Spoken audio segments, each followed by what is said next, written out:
a todos los que están presentes aquí. Sí, si se escucha. Muy bien, Miguel. Excelente. Muy bien. Entonces, a ver, voy a hacer aquí algunas cositas más. Mira acá. Si se entrecorta el audio, me confirman siempre y me van a avisar ya si es que se entrecorta el audio. Bien, en unos momentos vamos a iniciar. ¿Sí?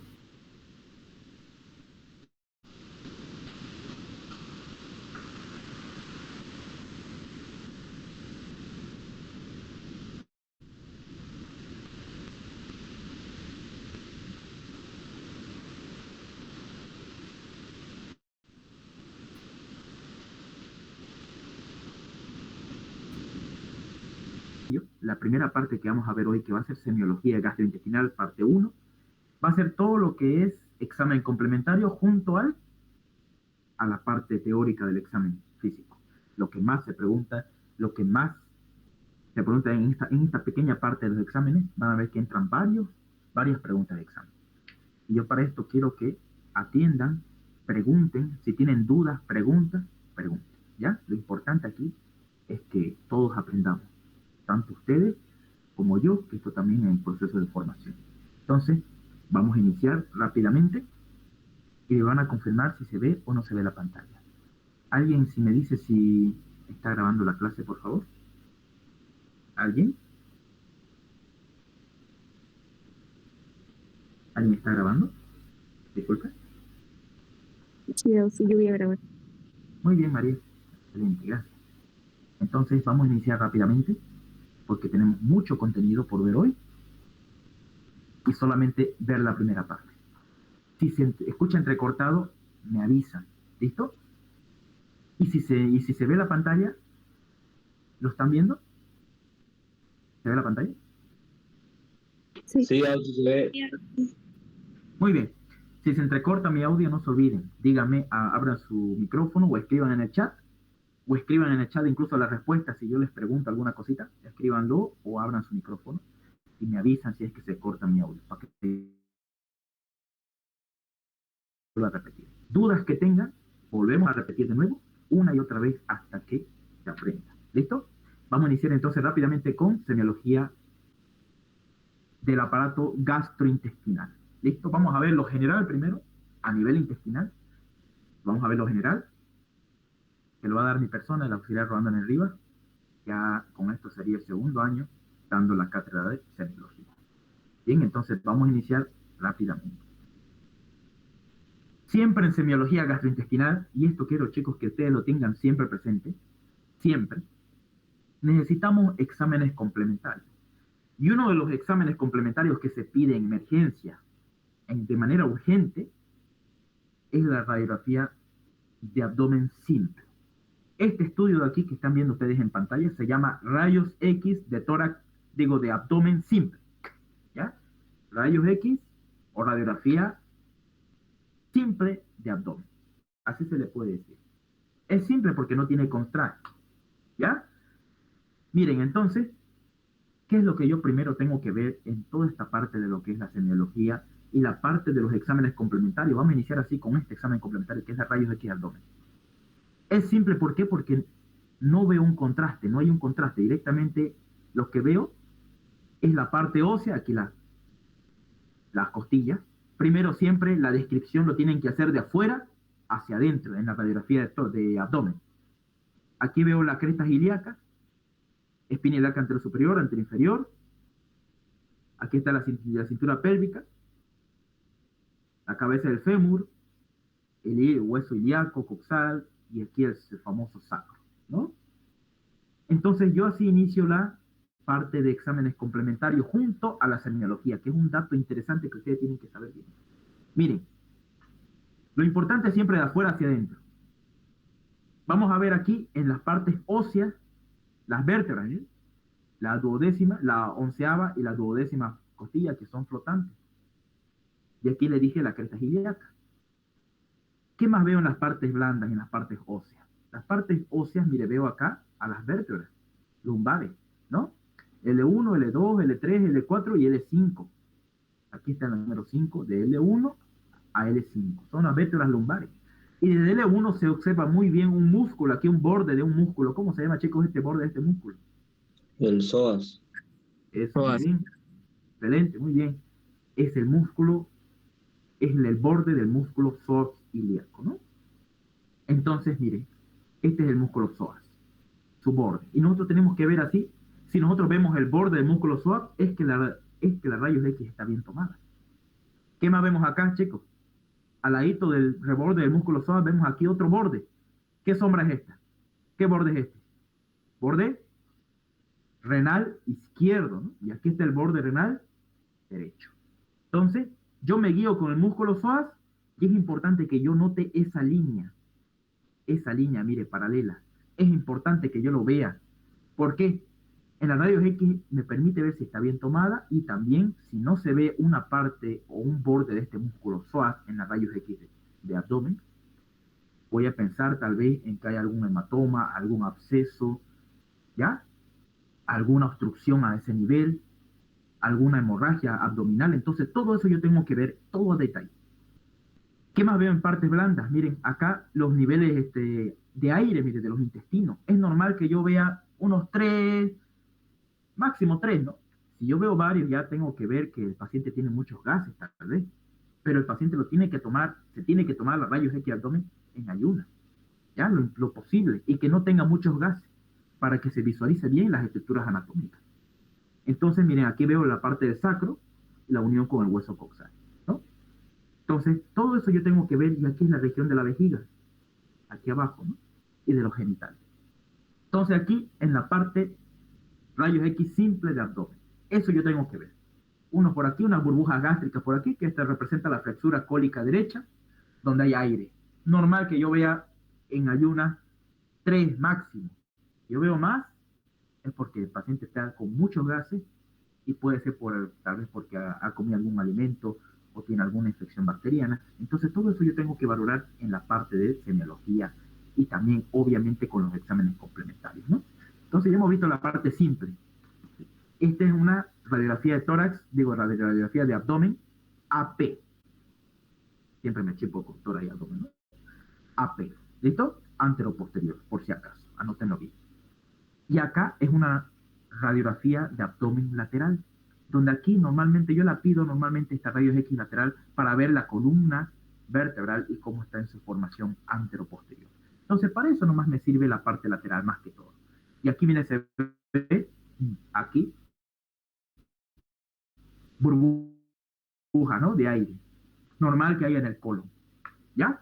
Muy bien. ¿Hasta ahí tienen alguna pregunta? No, lo normal que tenemos que ver en anatomía básica de la rayos X simple de abdomen, sin contraste. Y esto es una rayos X de abdomen con contraste. Se llama colon por enema. Así se llama este método de estudio. Miren, donde aquí se ve muy bien las austras del colon, ¿no?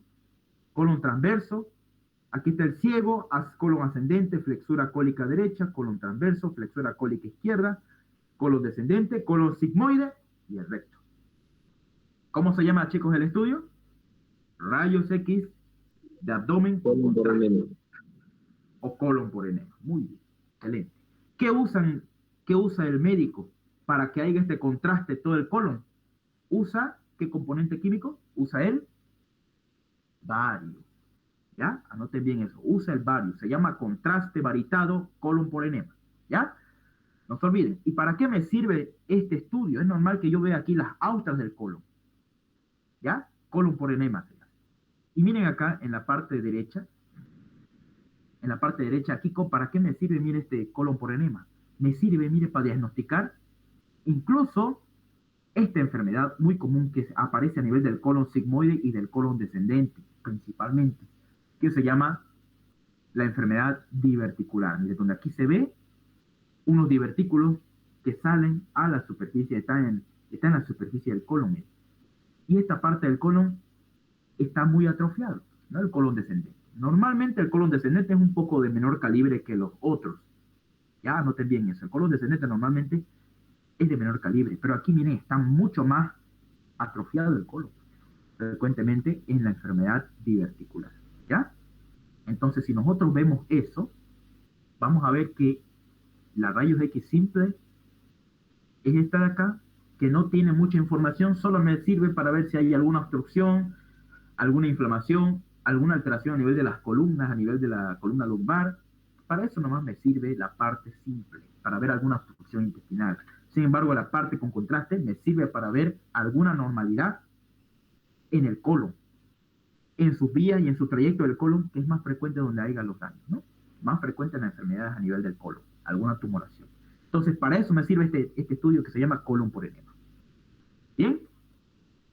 Entonces, ¿qué observamos aquí, chicos? En esta parte del colon sigmoide, colon descendente, ¿qué observamos? ¿Qué enfermedad?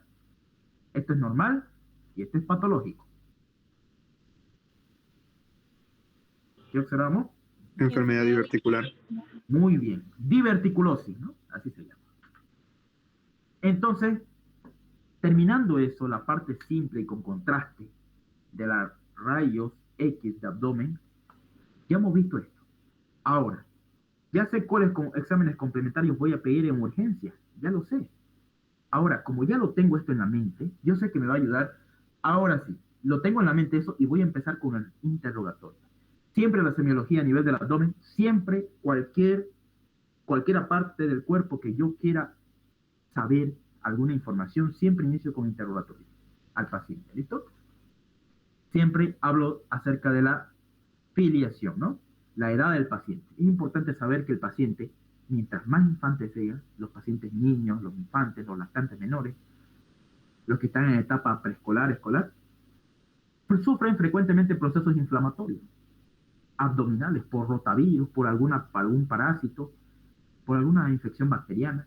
Es frecuente ver procesos inflamatorios en los niños. Y en los adultos y en los ancianos es frecuente ver las neoplasias, por si acaso. Pero tampoco es que digamos que en la infancia no haya neoplasia. Es frecuente en los adultos y ancianos. El cáncer de colon es más frecuente en adultos y ancianos. Por ejemplo, ¿ustedes qué estudio se llama esto, chicos? ¿Qué estudio se llama este? Colon por enema. Colon por enema, ¿no? Rayos X de abdomen con contraste.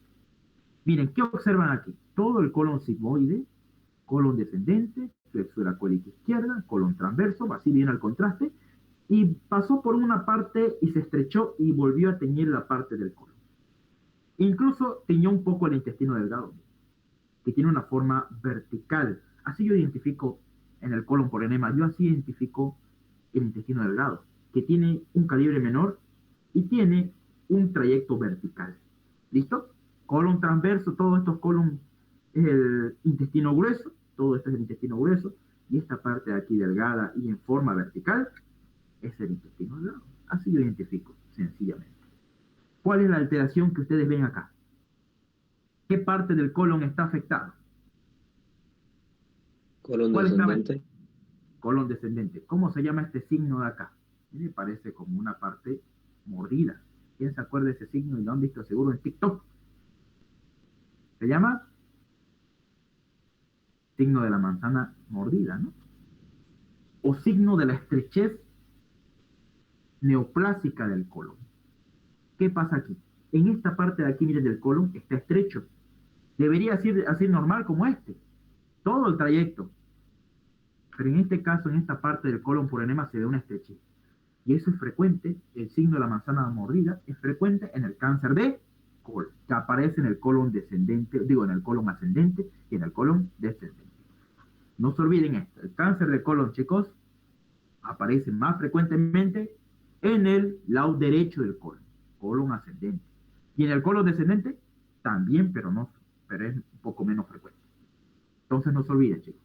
¿Cómo se llama este signo? Signo de la manzana mordida. Yo tras que veo eso en los rayos X, tengo que ya sospechar, y peor si el paciente es anciano de la tercera edad, ¿no? Es frecuentemente la neoplasia. Anoten bien eso que es importante. Siendo la manzana por mordida, entonces yo lo veo con el colon por enema.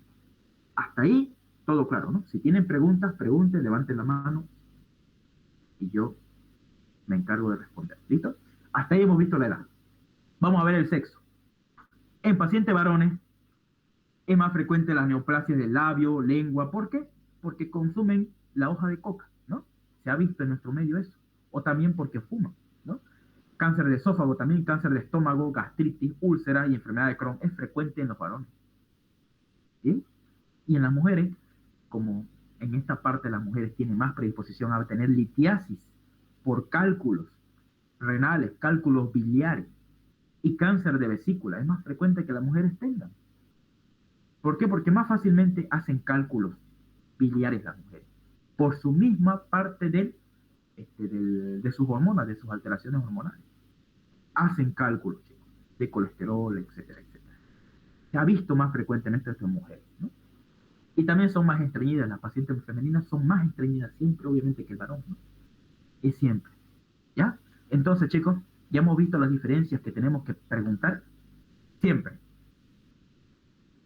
Ver el sexo, varón, mujer. ¿Cuál es más frecuente en los cálculos biliares? La mujer, ¿no? Pregunta de examen. Si les preguntan en el examen teórico, ¿dónde es más frecuente el cáncer de bilis o de vesícula biliar? ¿En qué sexo es más frecuente? En la mujer. ¿Ya? Es más frecuente que en el varón, se ha visto. Por mismo alteraciones hormonales, ¿no? Etnias. La litiasis biliar y la úlcera gastroduodenal son infrecuentes en los asiáticos. No se sabe por qué. ¿Ya? Pero es más frecuente en los asiáticos que tengan la parte de... Es infrecuente también que tengan apendicitis, por ejemplo, en los asiáticos. Es muy infrecuente. Al igual que la litiasis biliar y la úlcera gastroduodenal. Sin embargo, en nuestro medio sí es muy frecuente por el consumo de alimentación, obviamente, y los factores genéticos, ¿no? Ocupación, también tenemos que ver eso. La ocupación, ¿en qué se encarga el paciente?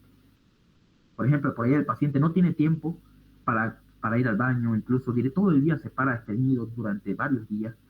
Pacientes modelos, por ejemplo, que quieren bajar de peso, paran muy ocupadas. Entonces, el cáncer colorectal es frecuente en obreros.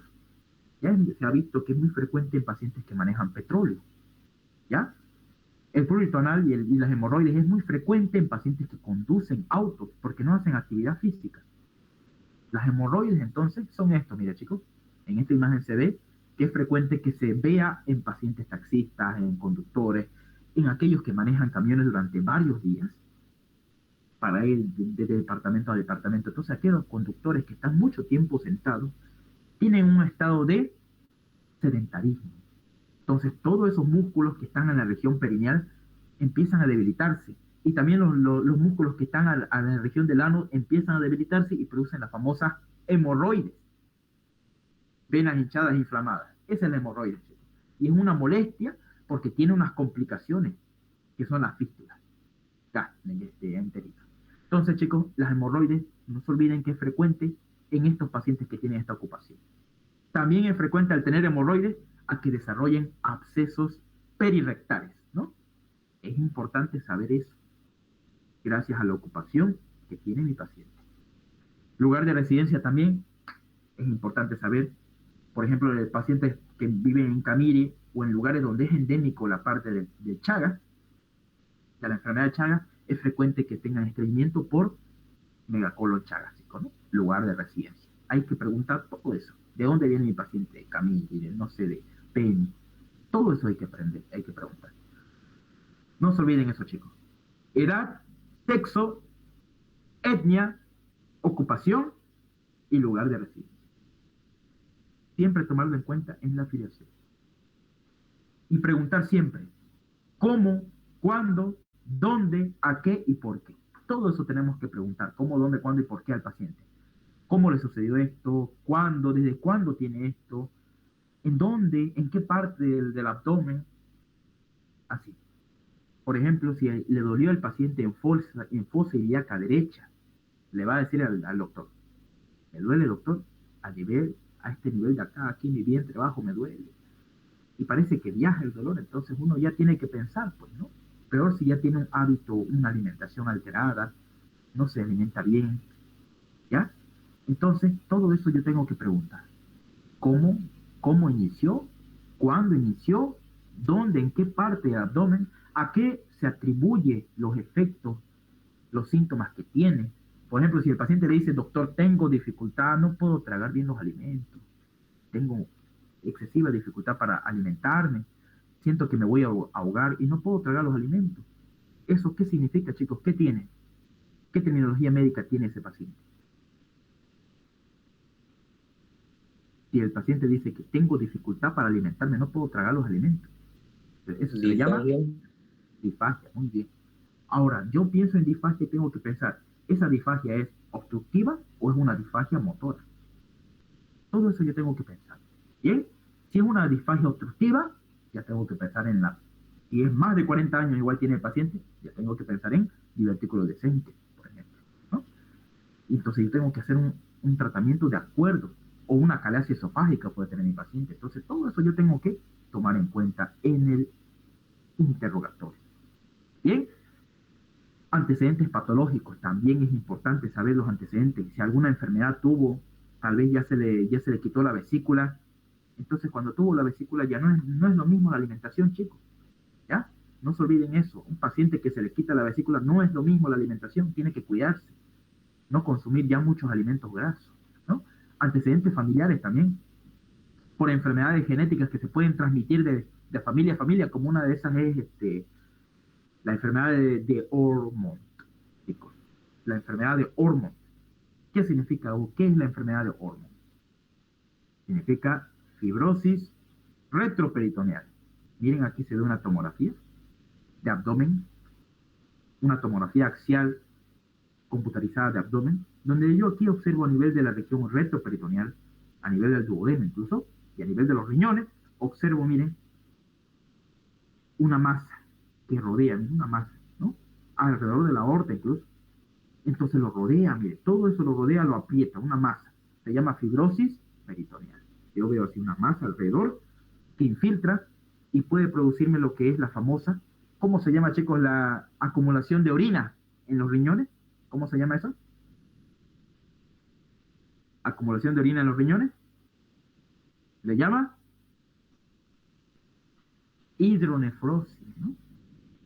Entonces la enfermedad de Ormond, al haber fibrosis retroperitoneal, puede obstruir los cálices, puede obstruir los uréteres renales, tanto derecho como izquierdo, y producirme la famosa hidronefrosis bilateral, ¿no?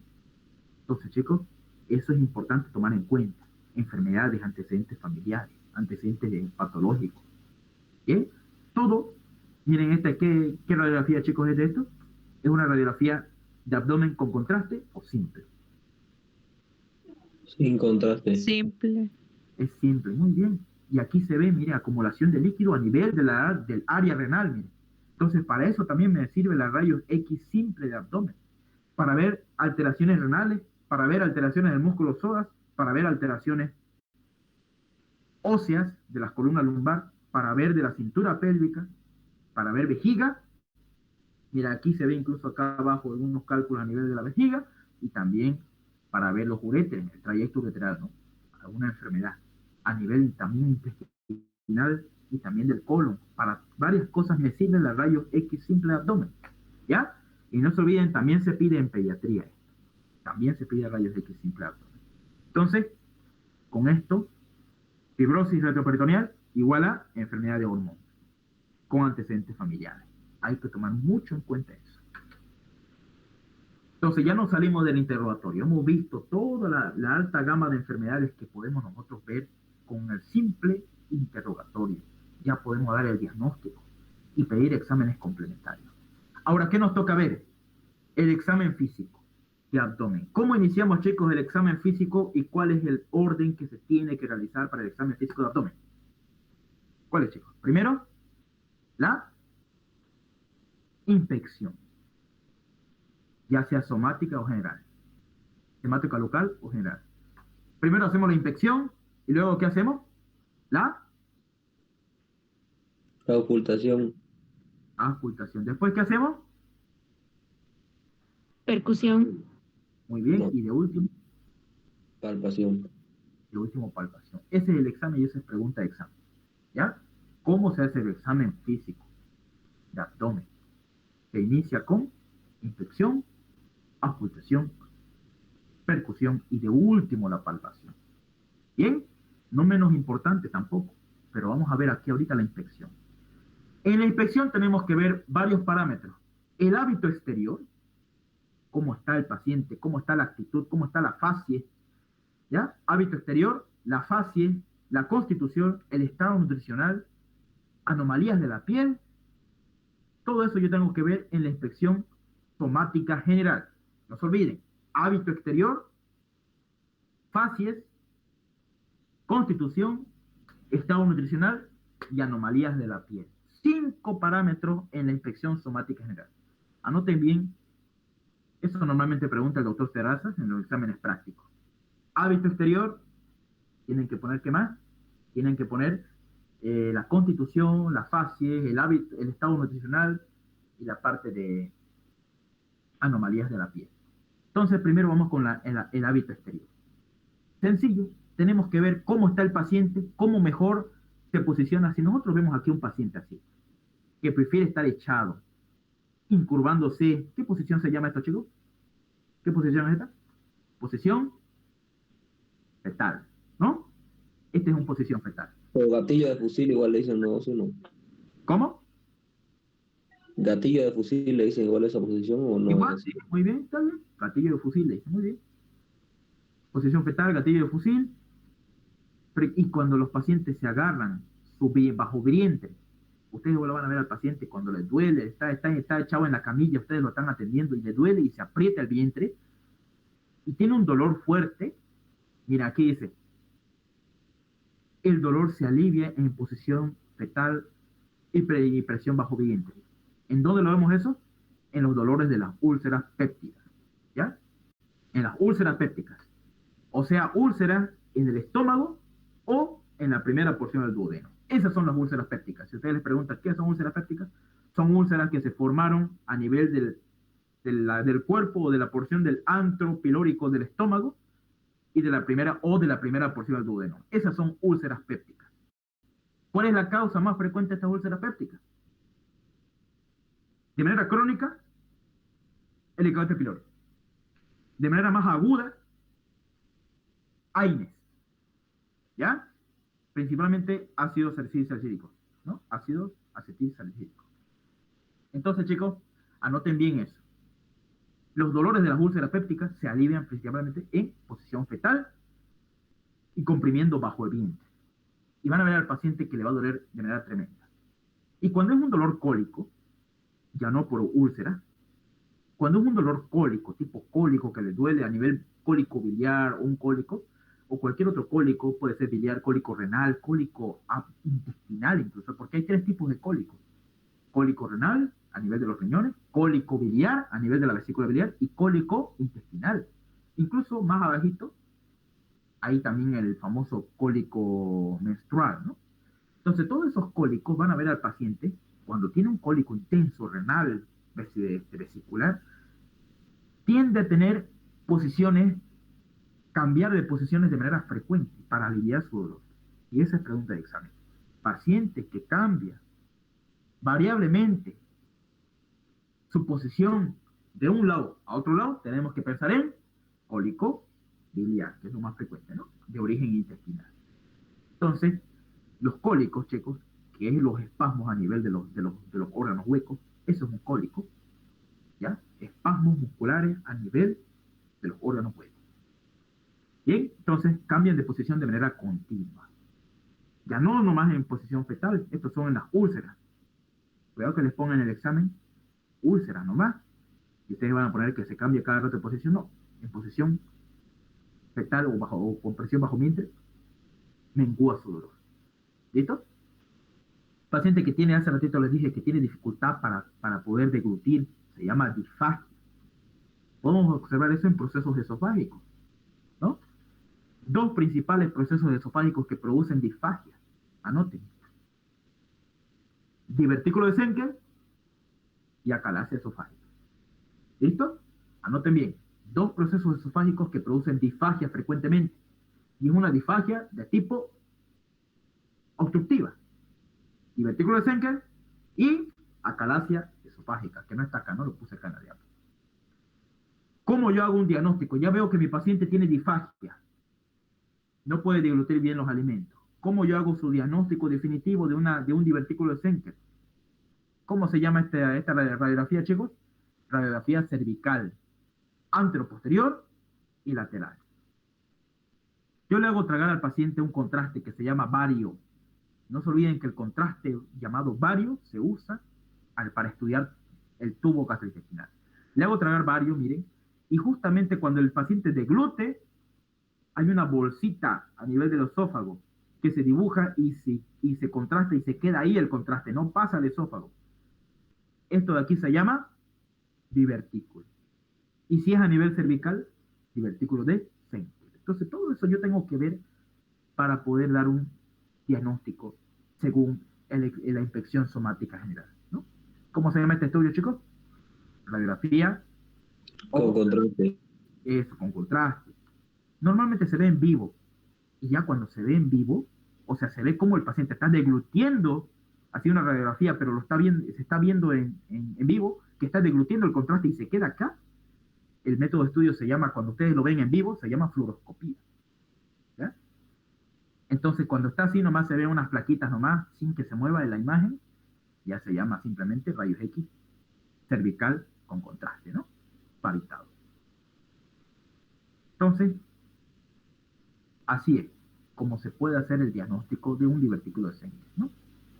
Entonces, procesos peritoneales agudos, por ejemplo, la peritonitis, la inflamación del peritoneo, cuando es de manera aguda, por una perforación intestinal, que es más frecuentemente la peritonitis aguda, la defensa contra el dolor se extiende con movimientos pasivos, de modo que el paciente prefiere echarse y estar quietito. Pacientes con peritonitis, no se olviden, ¿cómo está el paciente? Está quieto, está pasivo y prefiere no inspirar profundamente ni tener tos. Evita que el paciente tose porque le va a empezar a doler. Va a toser y le va a contraer sus músculos y le va a doler. Por eso estos pacientes con peritonitis aguda están quietitos, están inmóviles. Entonces ustedes, sencillo, tras que ustedes le tocan su abdomen del paciente con peritonitis, le duele. Peritonitis aguda, ¿no? Pregunta de examen, chicos. Anoten. ¿Con qué maniobra de palpación yo puedo diagnosticar una peritonitis aguda? ¿Qué maniobra de palpación en el abdomen? Se llama maniobra de Ganeau de Mussy, ¿no? Anótenlo bien, más adelante lo vamos a ver. ¿Ya? Maniobra Ganeau de Mussy. Lo vamos a ver más adelante. ¿Listo? Pero eso se hace, eso es pregunta de examen. Eso se hace para diagnosticar una peritonitis aguda con solamente la palpación. Le palpa en todo el abdomen y si cualquier parte del abdomen le duele de manera irritante y punzante, entonces una peritonitis, ¿no? Aguda. Sencillo se hace el diagnóstico de peritonitis. Sencillísimo. ¿Ya? Signo o maniobra de Ganeau de Mussy, ¿no? O signo de Ganeau de Mussy se llama. Dolor difuso del abdomen a la palpación profunda. Signo de Ganeau de Mussy. No se olviden eso. Pregunta de examen. Ganeau de Mussy. Bien. El cáncer de páncreas y la pancreatitis crónica, el dolor es peor cuando el paciente está acostado, imagínense. El dolor de páncreas, cáncer de páncreas y pancreatitis crónica, el dolor es mayor cuando el paciente está acostado. Entonces, ¿qué hace el paciente? Se sienta, camina, prefiere estar parado y sentado en vez de estar echado. Y le duele el abdomen cuando se echa, ¿no? Pancreatitis crónica y cáncer de páncreas. Eso es en cuanto al dolor, no se olviden eso, en cuanto al dolor que tiene el paciente. Y en cuanto a esta pregunta de examen, hábito cirrótico de Chvostek, ¿qué será el hábito cirrótico de Chvostek? Está presente en pacientes con cirrosis hepática. Ustedes saben que la cirrosis hepática es la fibrosis del hígado, ¿no? Tiene muchas causas. ¿Y cómo se ve el hábito cirrótico de Chvostek? Un desarrollo piloso escaso, mira, el abdomen es blanco, es bien, el abdomen tiene ascitis, obviamente el paciente en la cirrosis, por si acaso, lo vamos a ver eso más adelante. En la cirrosis el paciente siempre tiene ascitis, en la cirrosis hepática. El paciente siempre tiene el abdomen abombado por cirrosis, ¿no? Por la ascitis que tiene, por el líquido que contiene ese abdomen. Hay escaso desarrollo piloso, ptosis umbilical, como se ve acá, hipoplasia genital. Hábito cirrótico de Chvostek. No se olviden la triada. Escaso desarrollo piloso, o sea, su abdomen va a estar sin pelo. Ptosis umbilical, se va a brotar su ombligo y va a tener hipoplasia genital por la propia atrofia y disminución del flujo a nivel y por disminución de las hormonas que se producen en el hígado. Entonces, chicos, no se olviden acá. hábito cirrótico de Chimbote. ¿Listo? Esa triada nunca se olvide. Después de ver la parte de el hábito exterior, vamos a ver la fascia. Hay un sinfín de fascias. Pero ¿cuáles son las preguntas de examen? Y que quiero que ustedes siempre se recuerden. Hay un sinfín de fascias a nivel gastrointestinal, pero ¿cuáles son las preguntas de examen que quiero que sepan de todas estas? La fascia hipocrática, es pregunta de examen. ¿La fascia hipocrática qué es? La fascia es la cara. La fascia hipocrática es cuando el paciente tiene ligero enostalmo, ¿no? ¿Cómo está? Tiene cianosis de las mucosas a nivel de la boca. La piel es fría. Tiene serostomía. ¿Qué significa serostomía? Ausencia de lágrimas, ¿no? Tiene queilosis angular, ¿no? Lucidez hasta el fin y signos de peritonitis y shock.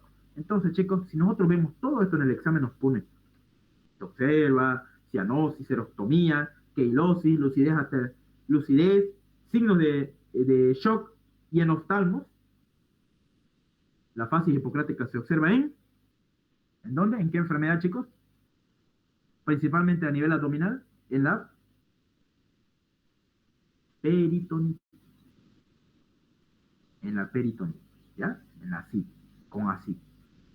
Ahí se observa la fascia hipocrática. No se olviden, en la peritonitis. Y la fascia cirrótica, también pregunta de examen. Le pone, el paciente tiene en su cara pseudoexoftalmo, conjuntivas están histéricas, sus ojos van a estar amarillos del paciente, tiene arañas vasculares a nivel del frente, pómulos, tiene así unas arañitas vasculares, unos capilares dilatados a nivel del cuello y la parte superior del tórax, y además tiene hipertrofia de parotidia bilateral. Vamos a pensar en fascia cirrótica, el paciente tiene cirrosis. Los observa entonces en la cirrosis hepática. ¿Ya? Anoten bien eso, que es importante saber estos dos tipos de fascia. Fascia hipocrática, fascia cirrótica. La diferencia de ambas ya la hemos visto, ¿no? ¿Cuál de estas dos se observan en la peritonitis, chicos? ¿La hipocrática o la cirrótica? ¿Cuál de estas encontramos en la peritonitis? Fascia hipocrática. Es fascia hipocrática, muy bien. ¿Ya? No se olviden. Es importante saber que ahí se observa en la peritonitis aguda, con shock. ¿Ya? Ahí se observa en la peritonitis aguda, no crónica, aguda. Constitución. Bueno, antes de eso, pasemos aquí a la fase de Peutz-Jeghers. En la fase del síndrome de Peutz-Jeghers, el paciente va a tener su boca con varias manchitas color negra. Y en la endoscopía, en la colonoscopía se observan pólipos a nivel intestinal. ¿Ya? Esa es la fase de Peutz-Jeghers. En la boca se observan manchitas color oscuro. ¿Ya? Y la fase histérica frecuente obviamente también. En pacientes con cirrosis también se observa la fase histérica. Y lo que a mí más me interesa es esto. Lengua de Pagel y foetor hepático. ¿Qué significa lengua de Pagel y foetor hepático? Lengua de Pagel es cuando la lengua está bien rosada, pacientes con ictericia. Y foetor hepático es cuando hay un coma hepático. El paciente va a oler y va a sentir, va a hacer que de su aliento, de su propio cuerpo, va a tener un olor característico denominado sui generis. ¿Ya? Y que incluso en toda la habitación lo puede contaminar el paciente, donde está el internado. Entonces, lengua de Pagel, lengua bien rojo vinosa. Foetor hepático, el olor que desprende el paciente cuando está en un coma hepático. Entonces, esas son las características de ambas fases. Pero lo que más quiero que ustedes sepan es la fase hipocrática y la fase cirrótica. La fase ulcerosa se observa en la úlcera péptica. No son muy preguntadas, pero por si les preguntan, no se olviden, tiene midriasis, temblor palpebral y la mirada es brillante. Con lo que ustedes escuchen, frente arrugada por el dolor, mirada brillante y temblor palpebral, obviamente por la propia adrenalina que está constantemente, y la midriasis, entonces, fase ulcerosa. ¿Ven? Constitución y vamos a ver. Pacientes con hábito asténico, o sea, los flaquitos, propenden frecuentemente a tener hernias, prolapso rectal, enteroptosis y estreñimiento. Sin embargo, los pacientes de características pícnicos, así bien rellenitos, cirrosis hepática, litiasis biliar, lo que ya hemos mencionado, ¿no? Gastritis, úlceras duodenales, pancreatitis es más frecuente que se ve en pacientes críticos y en asténicos, más que todo debilitamiento de la pared abdominal. Estado de nutrición también es importante tener en cuenta al paciente porque nos va a decir si tiene una buena nutrición de acuerdo a su peso y a su talla, ¿no? Anomalías de la piel. Entonces ya hemos visto todo lo que es la parte de la parte general. Ya hemos visto todo eso. Ahora nos falta el otro punto general, somática general, que es anomalías de la piel. Ictericia. Ustedes saben que la ictericia, como hemos visto aquí en la fase histérica, es la coloración amarillenta de la piel y las mucosas. Vamos a tener ictericia flavínica, rubínica, verdínica y melánica. Pregunta de examen. ¿Ya? Anoten bien esto, que es pregunta de examen en semiología. Ictericia flavínica. ¿Ya? Se observa frecuentemente en la anemia hemolítica. La ictericia rubínica, cuando hay una lesión a nivel directa del hígado, en la hepatitis viral, por ejemplo. Hepatitis, ¿no? Diversas hepatitis. Ictericia verdínica, frecuentemente en pacientes con colestasis, ¿no? Coledocolitiasis, entre otras. Colecistitis, entre otras, ¿no? Ictericia melánica, color oscuro, amarillo parduzco, de la colestasis crónica. Esto de aquí, lo que pregunta más frecuente es esta. La ictericia flavínica se observa frecuentemente en las anemias hemolíticas, ¿ya? No se olviden, anoten bien eso, ¿ya? Ictericia prehepática. Entonces, ¿qué más vamos a ver? Los eritemas palmares también se observan en pacientes con cirrosis por liberación de histamina, ¿no? Entonces tenemos que tener en cuenta también los eritemas palmares. Angiomas. Se ha observado frecuentemente los angiomas, estos tumorcitos que salen en la piel, en signos precoces de fallo hepatocelular, o sea, un fallo en el hígado por alguna intoxicación, van a aparecer estos angiomas, ¿ya? Y se observa frecuentemente en el tronco y en el brazo, por si acaso. Acantosis nigricans, pregunta de examen también. ¿Cuándo hay y en qué pacientes aparecen la acantosis nigricans? Así toda la coloración amarillenta a nivel del cuello. Porque hay dos tipos de acantosis nigricans, la de manera aguda y la manera crónica. Yo les pregunto, chicos, ¿cuándo aparece acantosis nigricans de forma aguda? ¿Cuándo aparece esta coloración oscura del cuello? De manera aguda, ¿cuándo aparece? Y esto nunca se van a olvidar. ¿Cuándo aparece de manera aguda la acantosis nigricans? ¿Cuándo? Cuando hay ¿qué cosa? Un cáncer gástrico, un cáncer a nivel del estómago. Es frecuente ver la acantosis nigricans de manera aguda. Pero de manera crónica, ¿en dónde la pillamos frecuentemente? Y ustedes lo ven siempre en todas La partes. diabetes. Eso, la forma crónica se ve en la diabetes, ¿no? Entonces, si ustedes preguntan al paciente, y ustedes le preguntan, ¿desde cuándo tenés estas manchitas negras en tu piel? Le dicen, lo tengo de hace años, doctor. Años lo tengo así siempre, y de paso le salen verruguitas por ahí. Ahora si dice, no, doctor, recién nomás me está padeciendo y de manera rápida, entonces, y es más de 40 años el paciente, tiene unos 70 o 75 años, ya muy mayor, ya entonces, cáncer de estómago, ¿no? Entonces ya hemos visto las anomalías de la piel, y esta es una de las más importantes, hemorragias cutáneas, ¿ya? Las hemorragias cutáneas, signo de Cullen y de Gray-Turner. Pregunta de examen. También ahí les pongo la pregunta de examen es la siguiente. ¿El signo de Cullen qué es? Es la equimosis periumbilical. Y el signo de Gray-Turner es la equimosis en el flanco derecho e izquierdo. Cuando yo observo este signo de Cullen y de Gray-Turner, ¿cuándo yo lo observo? En la pancreatitis necrohemorrágica, ¿ya? O sea, la pancreatitis grave. Anoten bien eso. ¿Cuándo yo observo esto? En la pancreatitis grave, necrohemorrágica. ¿Y por qué se forma esos hematomas, esas hemorragias cutáneas? ¿Por qué se forma esa equimosis? Por las enzimas del páncreas que se liberan a nivel de la pared, y a nivel de la pared abdominal, se se libera esas enzimas pancreáticas y dañan los vasos sanguíneos produciéndome signo de Cullen y de Gray-Turner. ¿Dónde más lo veo esto? El signo de Cullen. Aparte de la pancreatitis necromorrágica, lo veo también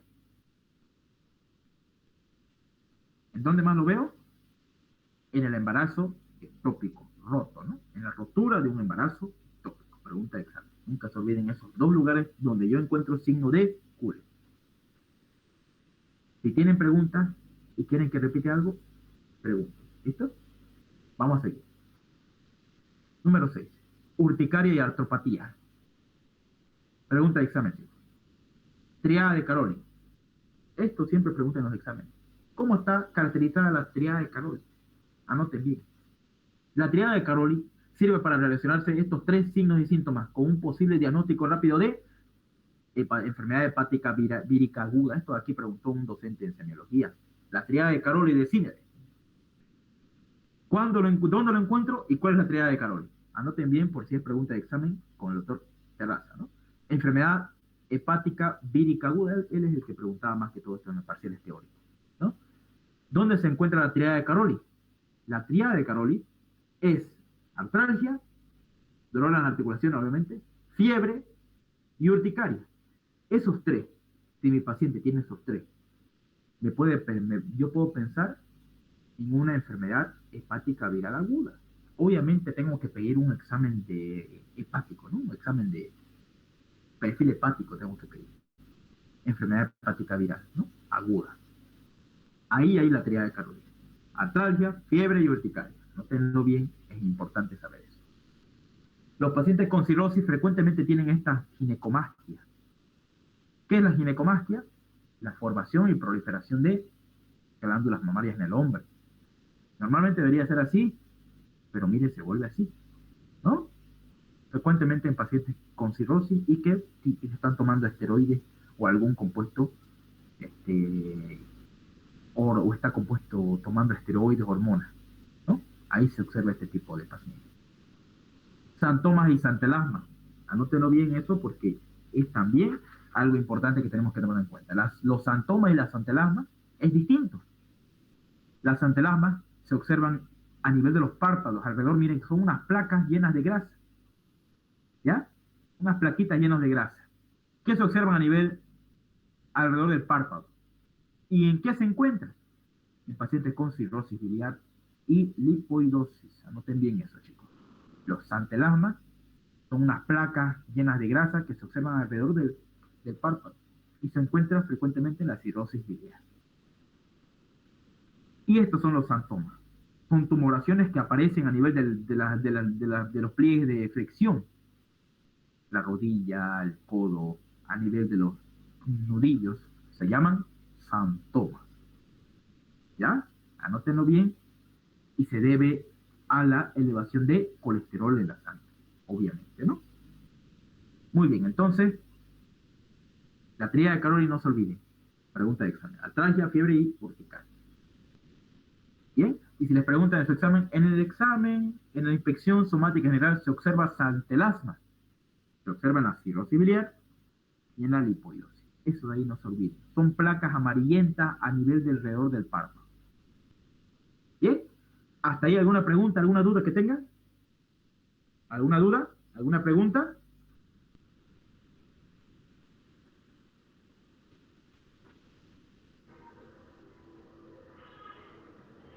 Está claro, Oxy. Muy bien, nunca se olviden eso, ¿no? Santelasmas, placas amarillentas alrededor del ojo, del párpado, se observa la cirrosis biliar y lipoidosis. Y los santomas, que pueden ir acompañados juntos a las santelasmas, pero los santomas se observan ¿dónde se observan? En las hiperlipoproteinemia, ¿no? Cuando hay muchas lipoproteínas elevadas, malas, ¿no? Esos son los santomas, proliferación. ¿A nivel de dónde aparecen estos santomas? A nivel de los pliegues de flexión, codo, nudillos, rodillas, entre otras partes del cuerpo, ¿no? Y uno extra, hagamos acá un paréntesis y hablemos del signo de Gauviet. ¿Qué es el signo de Gauviet? Anoten bien esto que es importante, pregunta de examen. ¿El signo de Gauviet qué es? Se observa en la pancreatitis aguda. y se debe a la parálisis conjunta del estómago y del colon transverso. ¿Por qué en la pancreatitis el estómago se queda quieto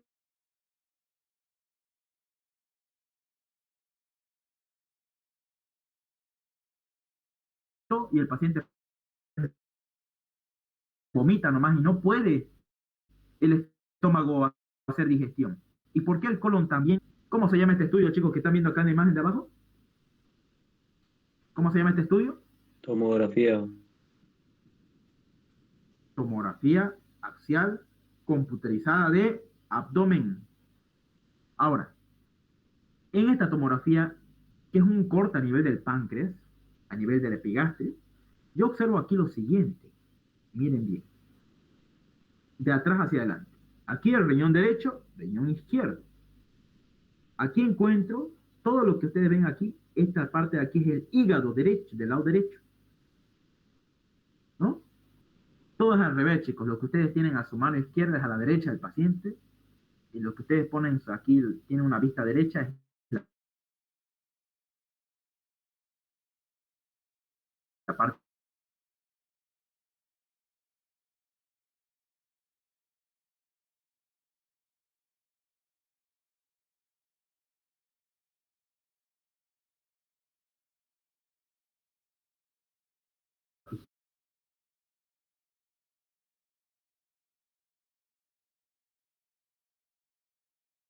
Normalmente tiene que estar así el páncreas. Cabeza, cuello, cuerpo y cola.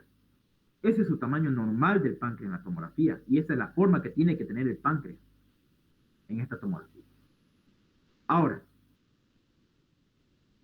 aquí miren, en esta imagen de la izquierda, se observa un tamaño relativamente agrandado del páncreas.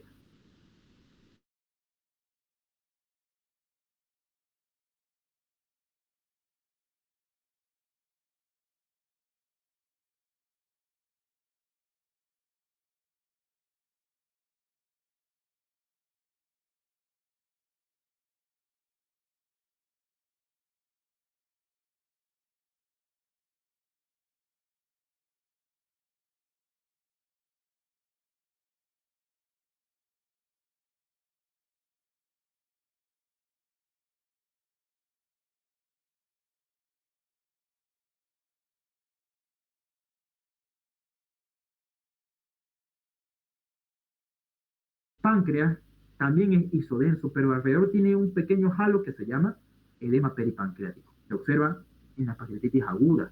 Y este halo aquí oscuro que ustedes ven en el páncreas, alrededor del páncreas, se le llama hipodenso.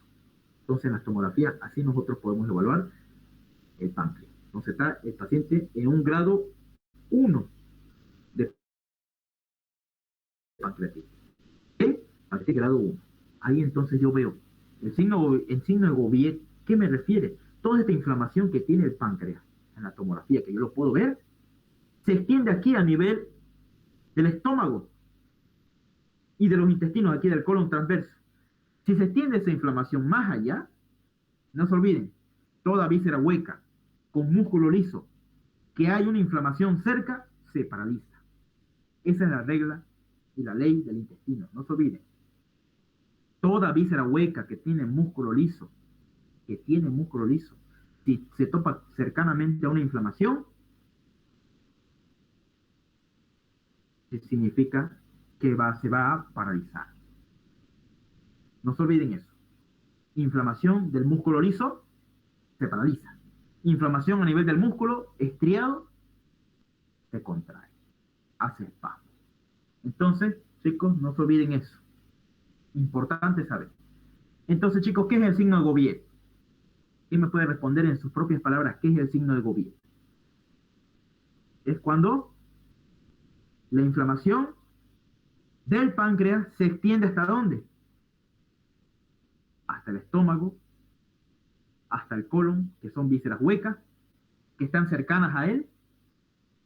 Y por esa inflamación, ¿qué va a pasar con el estómago y con el colon, chicos? ¿Qué va a pasar? Van a tener parálisis. Eso, se va a paralizar. Muy bien. No se olviden, chicos, toda víscera hueca que tiene músculo liso, y tiene cerca de ella una inflamación, en este caso pancreatitis, el órgano se paraliza.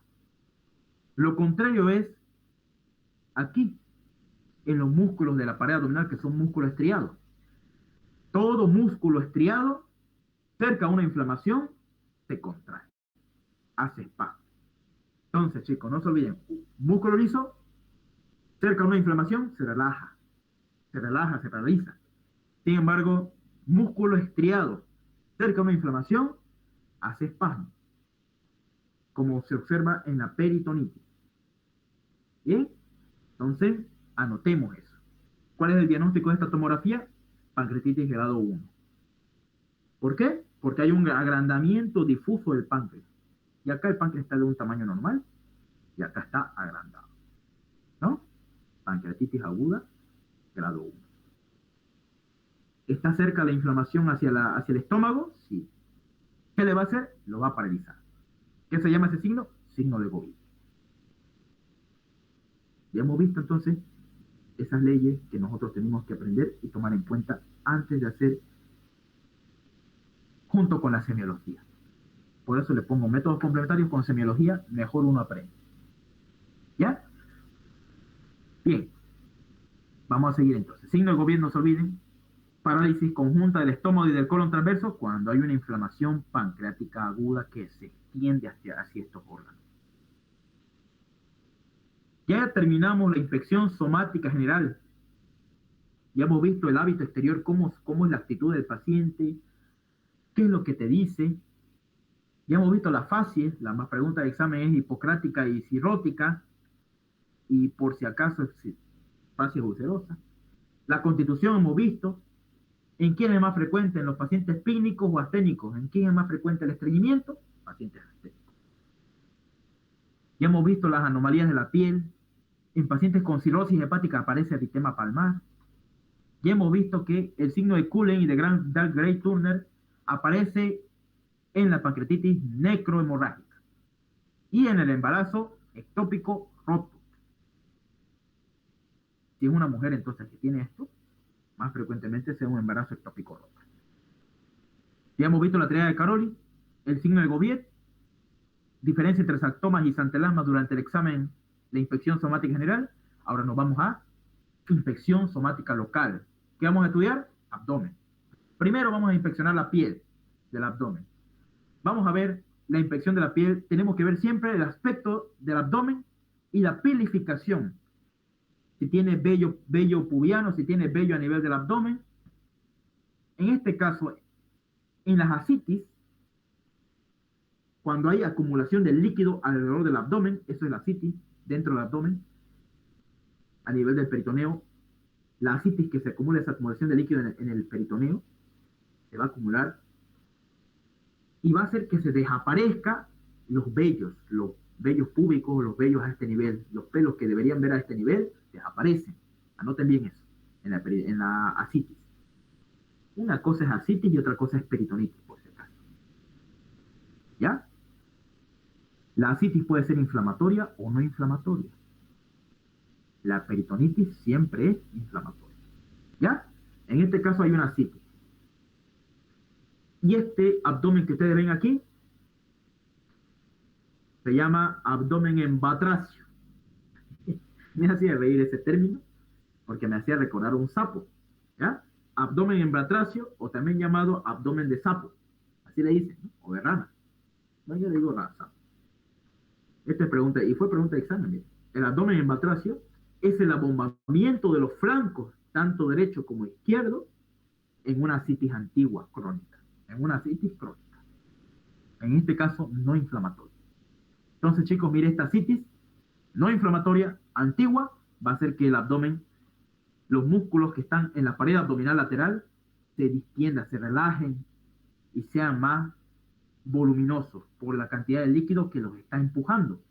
Abdomen en batracio, pregunta de examen. Nunca se olviden eso. Ya yo les voy a lanzar las preguntas de examen que me acuerdo, que he visto en todo el año, todos estos años, les voy a ir diciendo. ¿Ya? Abdomen en batracio, pregunta de examen. ¿Qué es? Ya saben qué es. ¿No? Abombamiento de los flancos, tanto derecho como izquierdo, en una ascitis crónica, cuando hay un líquido ascítico que no se absorbe. Cicatrices, pregunta de examen, chicos, también La cicatriz, si tenemos que ver en la inspección de la piel del paciente. Esta incisión de Kocher, que es a nivel del tórax inferior, a nivel del hipocondrio derecho, se llama incisión de Kocher. ¿Cuándo se usa esa incisión, ese corte y se cicatriza? En las cirugías de vesícula biliar, ¿no? Aquí está incisión paramediana, mediana, incisión de McBurney para lo que es la apendicitis, ¿no? Para la operación de apendicitis, por eso se hace esos cortes. Incisión de Lanz, no se olviden que las incisiones son cortes, ¿no? Y esos cortes pronto se van a cicatrizar. Esto es pregunta de examen. La incisión de Pfannstiel fue pregunta de examen. La incisión de Pfannstiel se observa en la cesárea. Pacientes que han tenido cesárea. ¿Ya? Rutherford Morrison, incisión también a nivel cuando se quiere operar un divertículo, en la enfermedad diverticular. Pregunta de examen, chicos. Cicatrices quirúrgicas en la inspección somática local. No se olviden eso, es importante saber por qué es pregunta de examen. Si tienen preguntas, pregunten. Estrías cutáneas.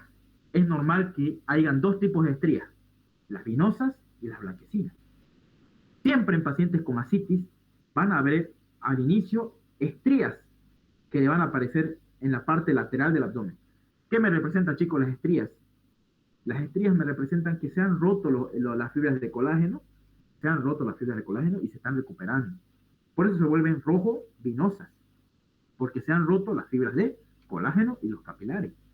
Por un aumento del tamaño o un estiramiento rápido del abdomen. ¿Bien? Y se vuelven blancas las estrías porque es de manera crónica, ya se cicatrizó ya esos lugares donde se ha roto.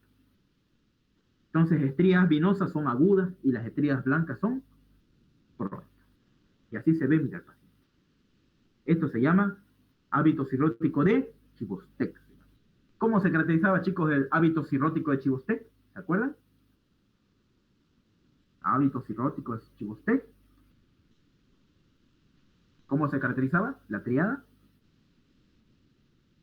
No hay pilificación, hay estrías que aparecen y hay un abombamiento del ombligo.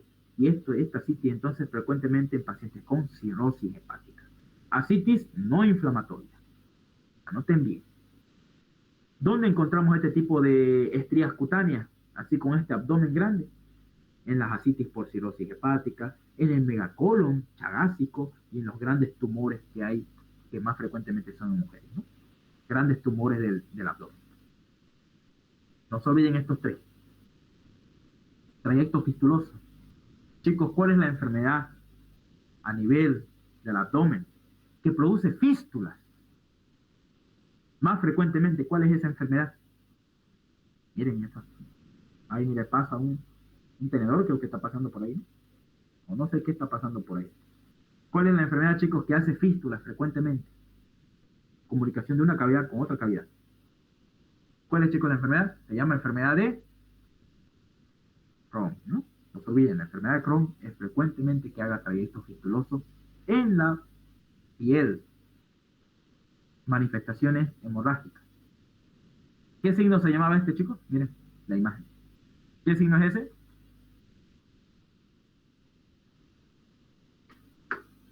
¿Signo de Cullen o de Gray-Turner? De Cullen. Muy bien, signo de Cullen, ¿no? O de Cullen, le dicen otros, ¿no? Muy bien. Se observa si es varón, pancreatitis necrohemorrágica. Si es paciente femenina, embarazo ectópico roto.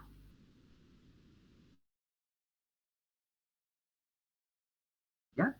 Pregunta, circulación venosa subcutánea.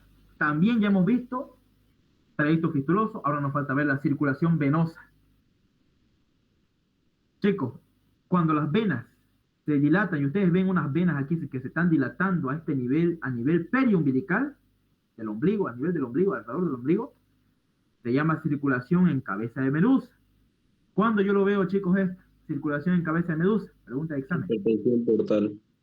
En la hipertensión portal. Muy bien. Fue pregunta de examen, siempre. Y circulación venosa vertical. Mira, las venas se brotan, pero a nivel vertical. ¿En qué enfermedad veo esto? ¿En qué enfermedad veo eso, chicos? Síndrome de la vena cava inferior. Anótenlo. Síndrome de la vena cava inferior. Obstrucción de la vena cava inferior. Ahí es donde veo yo circulación vertical. Así las venas se hacen verticales. ¿Y cuando se hacen así en patrón en cabeza de medusa? Por dilatación de la vena umbilical, lo observo en la hipertensión portal. Y acá hay un poco de tromboflebitis ilíaca, se observa en la circulación complementaria prepúbica, hernias inguinales estranguladas. Ya. Estos dos son preguntas de examen. Circulación vertical, ¿dónde lo encontrábamos? En el síndrome de la vena cava inferior. Es cuando hay una obstrucción a nivel de la vena cava inferior.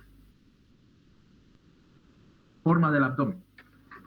También pregunta de examen. La forma del abdomen. Hay 4 formas del abdomen. Y ustedes lo tienen que saber. Hay abdomen globoso, abdomen sinuoso, retraído y abdomen asimétrico. Entonces, el abdomen globoso, ¿en dónde lo observamos? Así un abdomen globoso, así grande. ¿Dónde lo observamos? Así, ¿no? Muy bien, en la citis. Si les pregunta ese examen, ¿qué tipo de abdomen es en la citis? Abdomen globoso, sencillo, doctor. ¿Por qué pregunta eso? Yo lo pasé en el CUP, ¿no? Ya. Entonces, abdomen globoso se observa en la obesidad, en la citis, en los edemas, en la nasarca, en el meteorismo, ¿no? Y en los tumores que producen abdomen globoso. ¿Cuándo hay un abdomen retraído? ¿Cuándo hay un abdomen sinuoso? Hay un abdomen sinuoso cuando hay una citis moderada de inicio, ¿no? Pero un abdomen retraído, hay cuando, mire, el abdomen es plano, es en tabla, abdomen en tabla le dicen. ¿Ya? Entonces lo observamos eso, el abdomen retraído en espasmos tónicos, cuando hay una inflamación, una peritonitis, anoten bien. En la peritonitis aguda, el abdomen es retraído. ¿Por qué? ¿Por qué es retraído, chicos, el abdomen? En la peritonitis aguda. Por los músculos, por el recto del abdomen. Muy bien. Los músculos a nivel del abdomen, ¿qué pasa cuando hay una inflamación cerca? Se contraen porque son músculos. Se contraen, esa es la ley, siempre lo tienen que saber. Y con eso ustedes van a saber todo lo demás del abdomen, con que sepan eso. Cuando el abdomen está en tabla, así aplanado, paciente con peritonitis, ¿no? Ustedes lo tocan y está duro y les duele al paciente. Entonces, ¿en dónde lo vemos eso? En los espasmos tónicos, por peritonitis, vacuidad excesiva, por ejemplo, en las diarreas, cuando está mucho con diarrea el paciente, cuando hay desaparición del panículo adiposo, cuando está muy flaquita o está haciendo ayuno, ¿no? Está haciendo dieta, ahí también se observa. Entonces, no se olviden, abdomen retraído se observa en 3 ocasiones. Patológico cuando hay espasmos tónicos, cuando hay diarrea, pérdida de líquido, vacuidad excesiva, y desaparición del panículo adiposo, cuando está perdiendo grasa. Abdomen abarquillado es cuando hay un abdomen irregular acá. Un poco medio plano, un poco irregular. Se observa en la tuberculosis, en la peritonitis tuberculosa. Pregunta de examen. Abdomen abarquillado. Se observa en la peritonitis tuberculosa. Anoten bien. Hay una parte aquí que se retrae del ombligo, el ombligo se retrae para allá y el abdomen se parece así como un poco irregular, pero plano. Retraído, pero medio plano. El abdomen se retrae en la peritonitis tuberculosa. Se llama abdomen abarquillado. Pregunta de examen. Ya, no se olviden esa. Abdomen abarquillado. Abdomen sinuoso, ascitis moderada. Y abdomen asimétrico, miren cómo aquí el paciente tiene una parte del abdomen frotada y otra parte está normal. Se observa frecuentemente en las hernias, en las eventraciones, en las aplasias musculares, cuando no hay una parte del músculo y donde ya ahí mismo se brotan las vísceras, o en los tumores abdominales. Pregunta de examen. El abdomen asimétrico se observa en 3 lugares: tumores, hernias y eventraciones y aplasias musculares. Anoten bien eso, que es frecuentemente preguntado en los exámenes. Ya hemos visto la inspección. Ya hemos visto la inspección somática local y general. Todo lo que tienen que saber y lo que más se pregunta en el examen. La ocultación no está preguntado, pero lo que más tenemos que saber es esto. La ocultación se realiza después de la inspección con el sujeto o con el paciente en decúbito dorsal. Tiene que estar echado el paciente. Y en apnea, que deje de respirar el paciente. Apnea, ¿no? Para que deje de respirar, tiene que dejar de respirar y tiene que estar en decúbito dorsal. Así tenemos que iniciar la ocultación en un paciente para hacer la semiología de abdomen. Se oyen ruidos abundantes y con pausas irregulares. Eso es lo normal escuchar. Se llaman ruidos hidroaéreos. Pregunta de examen. Son de 5 a 30 por minuto. Pregunta en práctica. Son de 5 a 30 por minuto los ruidos hidroaéreos abdominales, normalmente. Si es más de 30, podemos observarla, por ejemplo, en las diarreas o en las estenosis pilóricas, entre otros, ¿no? Borborismo también escuchamos y chapoteos gástricos también podemos escuchar, pero principalmente esto es pregunta de examen, ruidos hidroaéreos. Borborismo también puede haber por algún pase del contenido intestinal. Ruidos hidroaéreos es por la contracción de las vísceras huecas del intestino. Borborismo por el paso de alimentos y el chapoteo ya es patológico, ¿no? Auscultación del abdomen siempre tiene que ser a este lugar, miren. Tiene que ir desde la región del epigastrio. Mire, chicos, así se hace la auscultación a nivel del abdomen. Anoten. Primero iniciamos a nivel del epigastrio. Vamos a la región de donde está la aorta. Después nos vamos acá. Hipocondrio derecho, hipocondrio izquierdo. ¿No? Un poquito más abajo del hipocondrio derecho, izquierdo. A nivel entre el flanco y el hipocondrio, ahí mismo en esa línea, en ese lugar, tenemos que hacer los focos renales. Foco aórtico, que es de la aorta, focos renales, derecho, izquierdo, focos ilíacos, que es a nivel de la fosa ilíaca derecha, izquierda, y los focos femorales, que es a nivel del conducto inguinal, o el arco femoral, ¿no? Esos son los focos auscultatorios que ustedes tienen que saber que hay, ¿ya? A nivel del abdomen. Entonces ya hemos visto eso. ¿Qué pasa si yo escucho un soplo a nivel del foco renal? Ya sea izquierdo en este caso, puede ser una estenosis de la arteria renal, un soplo sistólico en la región lumbar. Y nosotros podemos evaluar, tras que yo escuche eso, le hago este estudio de aquí que se llama angioresonancia. Chicos, ¿cómo se llama este estudio? Angioresonancia de aorta. Donde yo puedo observar toda la vasculatura de la aorta y sus ramas colaterales que tiene la aorta abdominal. Y aquí, mira, se observa una obstrucción, puede ser por una aterosclerosis frecuentemente, y ahí es por qué se escuchaba el soplo de la arteria renal, ¿no? En la foco izquierdo. Fístula vesícula intestinal, ruido de gorgoteo durante la micción. Ustedes le dicen al paciente mientras la ocultan que se puede miccionar, y ustedes van a escuchar un ruido de un gorgoteo durante la micción. En la fístula vesico-intestinal, cuando hay una fístula entre la vejiga y el colon sigmoide, ¿no? Fístula vesico-intestinal. Entonces vamos a ver por partes. Ya hemos visto la parte de la auscultación. A ver esta parte. Aquí miren, aquí están los sonidos que les quería mostrar. La palpación en el epigastrio y su golpeteo con el pulpejo de los 4 dedos de la mano se denomina chapoteo. ¿Ya?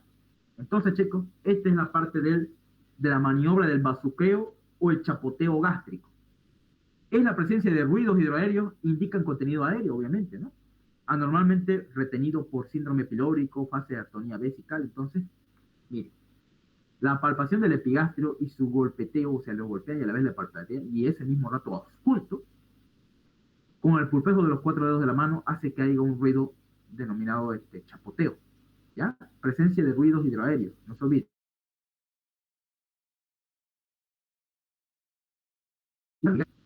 Y eso se observa frecuentemente en el síndrome pilórico. Quisiera que haya una clase de síndrome pilórico muy interesante, ¿ya? Intestino. Hilio paralítico hay un silencio sepulcral, muy bien. En el hilio paralítico, sencillo, ningún intestino se está moviendo, nada. No hay ruidos en el intestino. Tras que no haya ruidos en el intestino, ustedes auscultan, no hay ruidos intestinales ni ruidos hidroaéreos, que son de 5 a 30, se denomina hilio paralítico. ¿Ya? En el abdomen agudo por hemorragia interna se oculta hiperperitatismo. ¿Eso es verdad? ¿Por qué hay hiperperitatismo? Porque hay hemorragia dentro del abdomen. La sangre dentro del abdomen, cuando sangra dentro del peritoneo, hace aumento del peritatismo. Se llama hiperperitatismo. ¿Ya? Muy bien. Hemorragia interna, ¿no? Esto, chicos. Esto aquí es pregunta de examen. Úlcera gastroduodenal perforada. Cuando una úlcera péptica a nivel duodenal o a nivel gástrica, que les mostré hace rato que las úlceras pépticas pueden ser a nivel duodenal o gástrica, se perforan, el gas que hay en esas vísceras, en los intestinos, se va a la cavidad peritoneal. ¿Ya? Y se destaca un sonido, un chasquido claro, sincrónico en la respiración audible en el epigastrio. ¿Ya? Se llama signo de Yakovlev. Anoten bien, ¿ya? El signo de Yakovlev es cuando hay un chasquido sincrónico durante la respiración, donde le dicen al paciente que respire y ustedes auscultan y se escucha un chasquido a nivel epigástrico cuando el paciente respira. Signo de Yakovlev. Se escucha cuando hay una auscultación en una víscera hueca, úlcera gastroduodenal perforada. ¿Ya? Y aquí, miren, le hacen una radiografía al paciente y observan lo siguiente. ¿Qué de raro le ven aquí, chicos, en este rayos X de tórax? No solamente se hace de abdomen en gastrointestinal, no se olviden, no solamente se hace rayos X de abdomen, sino también de tórax. ¿Pero por qué le hicieron rayos X de tórax a este paciente? Si tiene una úlcera perforada. ¿Qué se ve? ¿Qué le llama la atención ahí, chicos? ¿Quién dice qué se observa aquí? A ver, chicos, ¿qué se observa acá? Gases. Muy bien. Este aquí es el diafragma. ¿Qué hay aquí? Gas. En la radiografía, ¿qué se le dice a lo negro? Se le dice Radiolúcido. radiolúcido. Muy bien. Si yo encuentro esto en una rayos X de tórax y veo el corazón así en forma de zapato, allá adelante, y veo esta figura donde hay aire por debajo del diafragma, y este es el hígado, aire entonces en cavidad abdominal se llama. Yo voy a decir ahí que hay aire en cavidad abdominal porque está evadiendo, está empujando el diafragma para arriba y el corazón para arriba. Hay aire a nivel de la cavidad abdominal. ¿Qué me quiere decir eso? Perforación de víscera hueca, perforación de estómago, perforación del duodeno, perforación de colon, perforación de intestino delgado. ¿Ya? Cualquiera de eso puede ser. Este signo en la radiografía se llama signo de Popper. Pregunta de examen.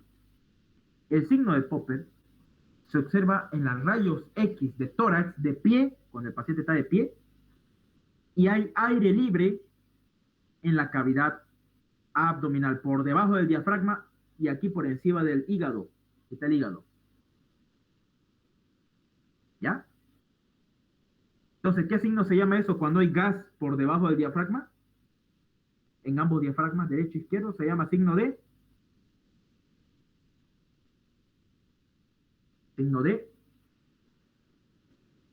Popper. Popper. Signo de Popper. ¿Ya? Anoten bien. Signo de Popper. ¿Para qué me sirve saber esto, chicos? Porque el paciente puede estar inestable por una perforación de intestino. Y puede comprometerse la vida del paciente.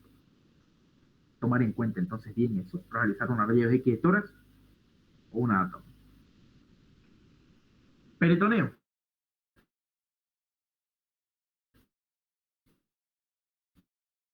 Ya hemos visto todo intestino en los metálicos en roce cuando se ausculta, ¿no? Se percibe ruidos metálicos en roce detrás de la duodécima costilla izquierda, ¿no? Por acumulación de burbujas entre el estómago y el diafragma. Ya hemos visto, ¿no? Eso se llamaba acá signo de Popper en los rayos X. Pero en la auscultación, si yo escucho un ruido metálico de roce detrás a nivel de la duodécima costilla izquierda, signo de Brenner. ¿Ya? Signo de Brenner. Ruidos vasculares. Si yo oculto a nivel del hígado y escucho yo un soplo o cualquier sonido de soplo sistólico a nivel del hígado, puedo pensar en un aneurisma de la arteria hepática, en una metástasis o en un hepatocarcinoma, ¿no? De hígado. Miren acá, esta es una tomografía axial computarizada, donde yo observo acá a este nivel una lesión. Miren, una lesión a nivel del hígado. Frecuentemente, cuando hay un cáncer de hígado, ¿no? Miren, ahí está. Una lesión nodular, tipo masa, a nivel del hígado del su lóbulo derecho, ¿no? Se acompaña, mire, de derrame acá, de ascitis y de aire, ¿no? Interesante este caso, esta tomografía me representa bien cuando yo tengo que sospechar, tras que yo sospeche un soplo a nivel del hígado, aneurisma de arteria hepática, metástasis, tengo que hacer una tomografía axial computarizada a mi paciente, ¿ya? Soplo sistólico en hipocondrio izquierdo, no se olviden, duodécima costilla izquierda. Yo escucho un soplo sistólico a nivel del hipocondrio izquierdo, ¿ya? Ha sido señalado como aneurisma de la arteria esplénica o el cáncer del cuerpo pancreático. Entonces esto es importante saber, tomar en cuenta más que todo. El signo de Brenner. Auscultación de un roce metálico detrás de la costilla duodécima costilla izquierda. Por acumulación de burbujas de aire entre el estómago y el diafragma. ¿Ya? Signo de Brenner. Ya hemos visto la inspección, ya hemos visto la auscultación, ahora nos vamos a la percusión. Sencillito. La percusión se realiza para precisar el contorno de las vísceras. Pregunta de examen, chicos. ¿A qué nivel yo puedo percutir la matidez del hígado? ¿A qué nivel? A nivel del tórax. Yo puedo percutir el hígado. ¿A qué nivel del tórax? A nivel del quinto espacio intercostal, yo puedo percutir el hígado del lado derecho. ¿Ya? Entonces, ¿para qué sirve la percusión en semiología de abdomen? Para delimitar el contorno de las vísceras. Delimitar el área del tumor, si no, si hay un tumor, y si el aumento del volumen es por gas, líquido o masa. Si es por gas, va a haber sonoridad timpánica. Si es por líquido, va a haber sonoridad matidez, ¿no? Va a haber sonido de matidez. Y si hay una masa sólida, también matidez. Entonces vamos a ver aquí lo siguiente. Puede haber enfisema subcutáneo a nivel del abdomen, más que todo cuando hay trauma. Cuando hay trauma del abdomen, ¿no? Enfisema subcutáneo, aire a nivel del tejido cerebral subcutáneo del abdomen. Puede haber un sonido timpánico más un crépito, ¿no? Crépito, mientras yo palpo el abdomen, se va a escuchar un crépito. Enfisema subcutáneo. En la ascitis, esto aquí es pregunta de examen. La ascitis se caracteriza por tener una matidez desplazable. Normalmente, mira, ahí está el paciente. Por ejemplo, acá en este dibujito. El paciente está parado, ¿ya? Y yo le percuto a este nivel de acá, a nivel por el ombligo, alrededor del ombligo, pura matidez, digo, puro timpánico, sonoridad timpánico. Yo percuto con la maniobra digitodigital, percuto a nivel del epigastrio y del mesogastrio, y hay timpanismo. Pero por ley de gravedad, el líquido se va para abajo. Entonces, si yo percuto aquí a nivel de la vejiga, va a haber matidez. Voy a percutir y se va a escuchar matidez. Pero aquí arriba de la citis, arriba del derrame donde hay líquido, yo voy a percutir timpanismo. Y acá abajo, matidez.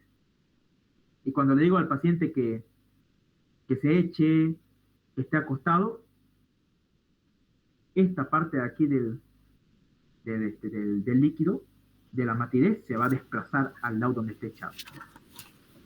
¿Bien? ¿Hasta ahí se entendió bien? ¿Chicos, alguna pregunta de la ascitis? ¿Hay alguien que tiene su micrófono encendido? Por favor. ¿Qué tiene su micrófono? ¿Aló? Vamos a ver quién es. Ahora sí. Entonces, chicos, les decía que en la ascitis, cuando hay líquido, la matidez se hace desplazable. ¿Por qué? Porque el paciente cuando cambia de posición, el líquido también cambia de posición. Y donde hubo matidez acá abajo, por ejemplo, ya no va a haber matidez, sino al otro lado, a la parte de aquí derecha, va a haber matidez. Y así sucesivamente. Se dice matidez desplazable. Lo vamos a ver en la práctica, ¿ya? Con los chicos de semiología. Entonces la matidez cuando es desplazable, ¿ya? Puede ser en cualquier parte del abdomen, ¿ya? Cuando depende de dónde se esté echando. Por gravedad el líquido se va a ir a la derecha, si se echa a la derecha, o se va a ir a la izquierda, ¿ya? Cuando el líquido es escaso, se percute al paciente en posición genopectoral, en el ombligo, ¿ya? Cuando la ascitis es muy escasa o hay poco ascitis, para hacer el diagnóstico de ascitis, le decimos al paciente que se ponga en posición genopectoral y le hacemos al nivel del ombligo la percusión y así hacemos el diagnóstico de ascitis, fácilmente y rápidamente, ¿no? Este chico pregunta de examen también, anótenlo, signo de Tormayer, es timpanismo en lo alto del abdomen y a su derecha. Miren, en lo alto del abdomen y a su derecha, signo de Tormayer.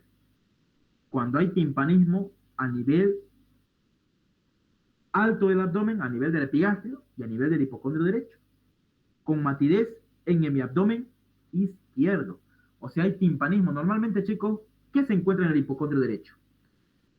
¿Qué se encuentra en el hipocondrio derecho? ¿Qué órgano macizo se encuentra en el hipocondrio derecho?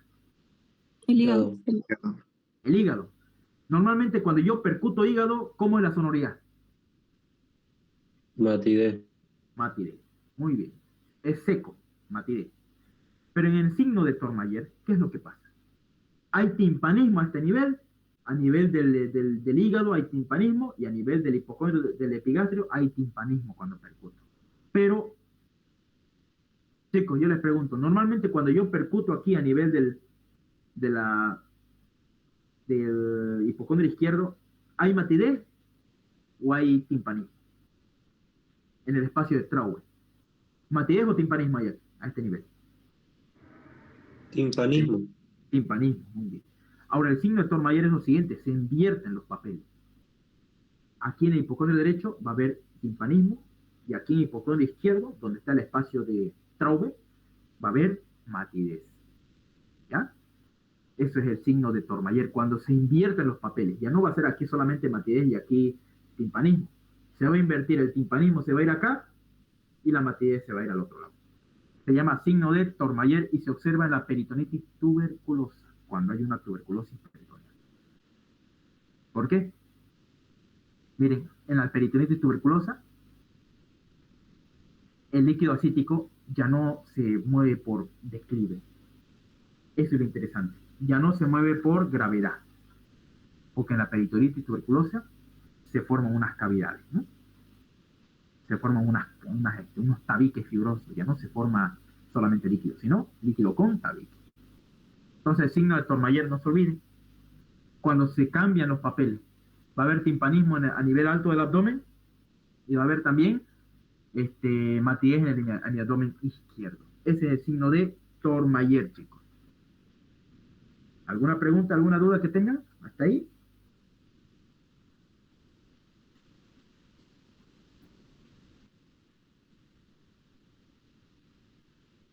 ¿A qué se debe eso, chicos? El signo de Tormayer. A que hay matidez acá y hay timpanismo acá. ¿A qué se debe? A que en la peritonitis tuberculosa retrae las asas intestinales. ¿Ya? Anoten bien eso. Se retrae las asas intestinales del mesenterio. ¿Los atrae hacia dónde? Hacia aquí. Los retrae. Y por eso aquí va a haber timpanismo. ¿Ya? Y así es por ese mismo motivo, aquí va a haber matidez y aquí va a haber timpanismo. Porque la peritonitis tuberculosa retrae las asas intestinales del mesenterio, los retrae acá. Y el derrame se forma acá, ¿no? Ese es el patrón característico de una peritonitis tuberculosa. Bien.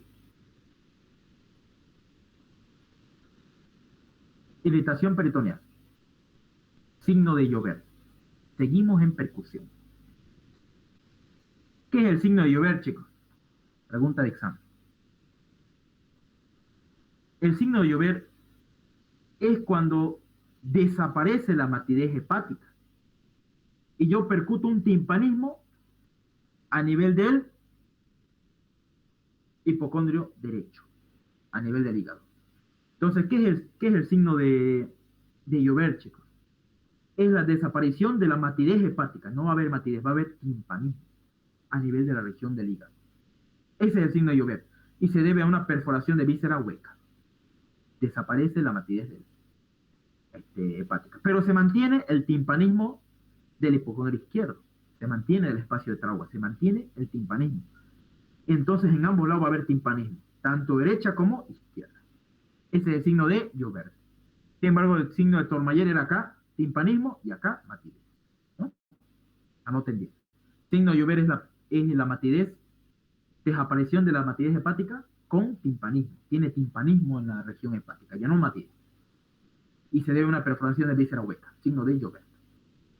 Aquí entonces se visualizaría, se comprobaría el signo de llover. Yo le percuto a este nivel y ¿qué cosa voy a percutir? Gas, timpanismo, ¿no? Muy bien. Obstrucción intestinal, signo de Wall. La asa afectada está distendida por la percusión material. No, esto de aquí no es tan importante. Este es más importante, chicos. Síndrome de Meigs en los tumores. Chicos, yo les pregunto, ¿qué es el síndrome de Meigs? Les pregunta examen. Esto es el síndrome de Meigs. Miren esta parte de acá. Esta es una tomografía de cuerpo entero, donde se observa aquí un derrame pleural derecho, también un poco izquierdo, derrame pleural o hidrotórax derecho, hay líquido en el pulmón, hay ascitis, miren cómo el hígado está desplazado, miren, del lado derecho está el hígado, está desplazado, mire, por aquí, por este líquido isodenso que está rodeando toda la parte del abdomen. Y de paso aquí se observa un tumor, una tumoración ovárica. Entonces, anotemos, chicos. ¿Qué es el síndrome de Meigs? El síndrome de Meigs, y nosotros tenemos que saberlo eso bien en semiología, es el hidrotórax o acumulación de líquido en el pulmón, ascitis, acumulación de líquido en el peritoneo y un tumor ovárico en la mujer. Tumor ovárico benigno, que son frecuentemente los fibromas. ¿Ya? Anoten bien, chicos. ¿Cuál es la triada del síndrome de Meigs, entonces? Hidrotórax o derrame pleural, ascitis y un tumor ovárico voluminoso. ¿Benigno o maligno? Benigno. ¿Qué tipo de tumor? Fibromas. Frecuentemente. ¿A qué se debe el derrame pleural o el hidrotórax? ¿A qué se debe el hidrotórax? Se debe a que el líquido que hubo a nivel ascítico se mueve y se va aquí a nivel pleural por los vasos linfáticos. ¿Hasta ahí se entendió, chicos? Porque aquí esta parte de aquí es el diafragma, ¿no? Y aquí está el corazón, pulmón izquierdo, pulmón derecho, ¿no? ¿Preguntas? ¿Dudas, chicos? ¿Alguna pregunta, alguna duda que tengan? Síndrome de Meigs, no se olviden. La triada. Siempre preguntan en el examen. Y esto aquí, miren, chicos, es una radiografía de pie de un paciente parado, donde aquí se observa un famoso signo que se llama signo en grano de café. A ver, alguien escribió. ¿Qué dice? Auscultación, dice. ¿El micrófono está apagado? Ah, no. Oh, sí. Sí, dígame. Eso del síndrome de Meigs es solo derecho o puede ser izquierdo igual. Puede ser ambos, incluso, te cuento. Ya. Puede ser ambos. ¿Ya? No siempre derecho, entonces. No siempre. No siempre es derecho. ¿Bien? Esta cosa, a ver. Parece que no quiere cambiar. A ver, vamos a chequear. Bien. Les decía, es el síndrome de Meigs. Ahora vamos a ver aquí otros rayos X de abdomen. Una rayos X simple de abdomen.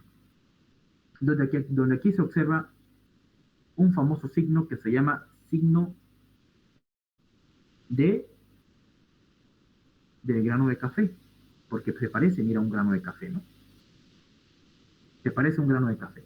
Se llama esto aquí signo en grano de café y es muy frecuente de verlo cuando hay un vólvulo intestinal.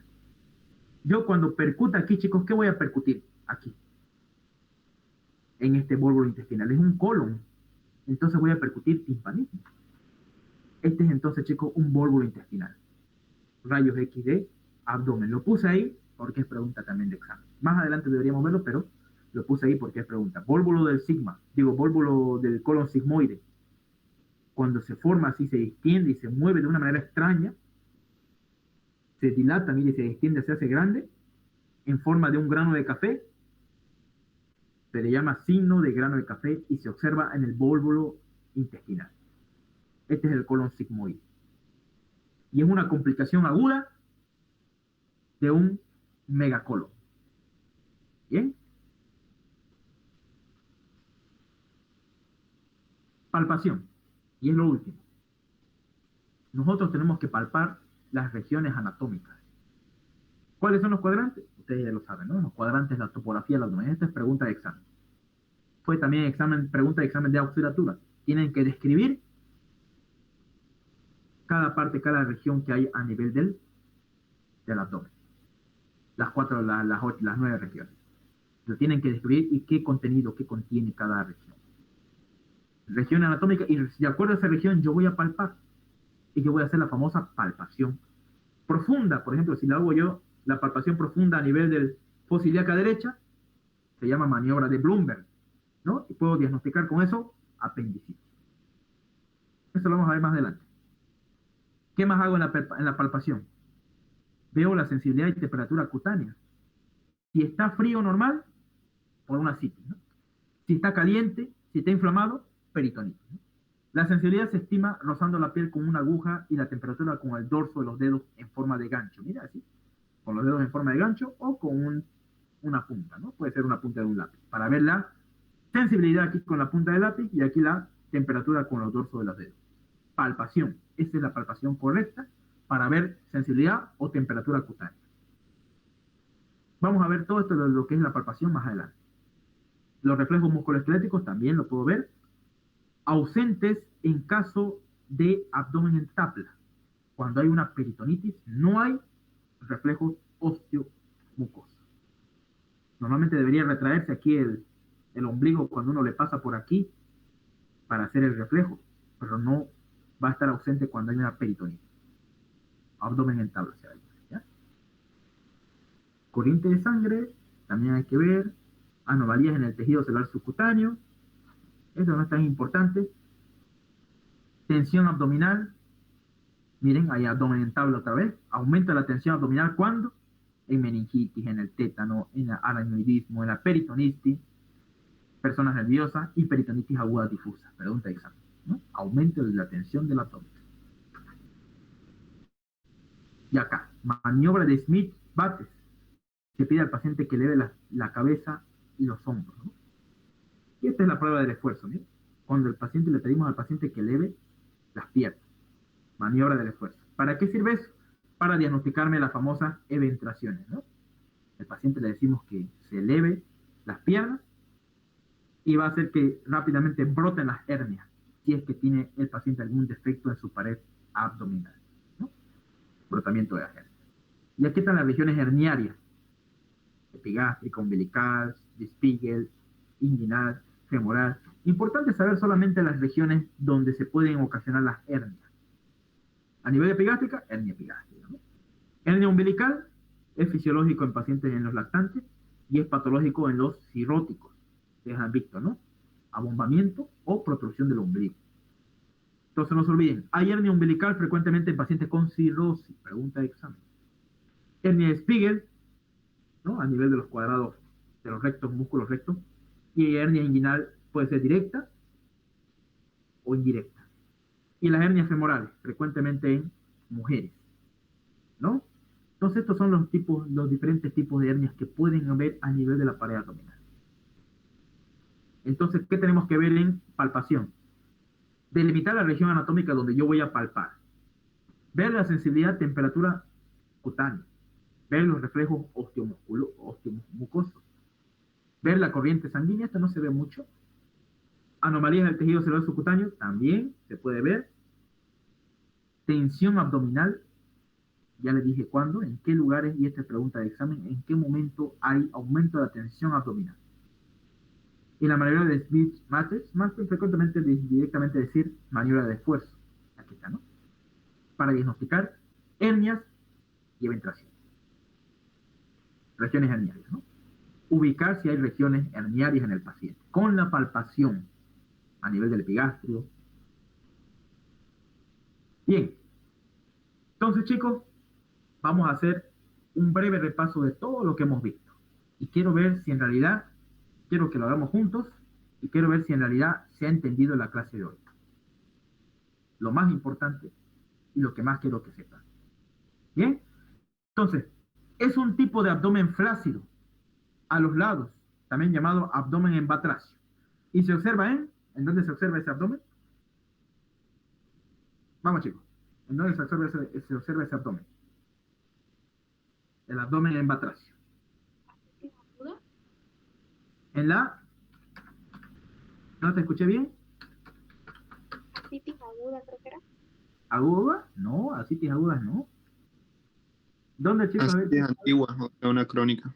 Eso, asitis crónica. Cuando el paciente mucho tiempo tiene asitis, va a tener debilitamiento de los músculos de la pared abdominal, produciendo un abdomen flácido. Abdomen en batracio se llama, o abdomen de sapo. ¿Ya?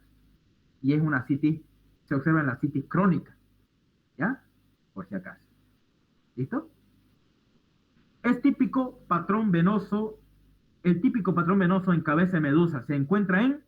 Hipertensión portal. Es hipertensión portal. ¿Y la vertical? El síndrome de la vena cava inferior. Síndrome de la vena cava, cuando la vena cava inferior está obstruida. La fascia es caracterizada por hiperplasia de las parótidas, hipertrofia, ¿no?, de las parótidas bilateral, conjuntiva histérica y párpado superior retraído. ¿Qué tipo de fascia es? Fascia es